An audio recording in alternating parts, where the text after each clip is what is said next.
Уметь дышать под водой или уметь падать с любой высоты и не разбиваться? Знать только английский язык или знать все языки, кроме английского?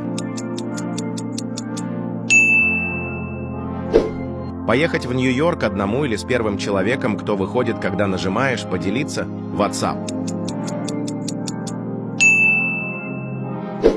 Чизкейк или ванильный торт? Поехать в Хогвартс, но больше никогда не видеть семью или отказаться?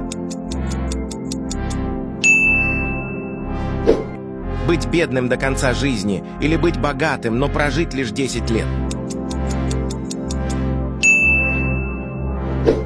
Жениться на богатой, но пожилой женщине или жениться на модели?